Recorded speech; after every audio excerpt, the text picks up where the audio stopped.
Hey guys, today I'll show you how you can check the director loan account in Xero, so let's get started. The director's loan account DLA tracks money owed to or by a company director, and you can easily check its balance using Xero's financial reports. First, ensure you have a specific DLA account set up in your chart of accounts.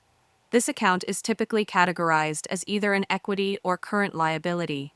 To see the account's current total, navigate to the accounting menu and select Reports, then open the balance sheet report. The director's loan account will be listed under its respective section Equity or Liabilities, showing the net balance as of the report date, which immediately tells you the total amount owed. For a detailed breakdown of all transactions that make up that balance, simply click on the DLA figure within the balance sheet report.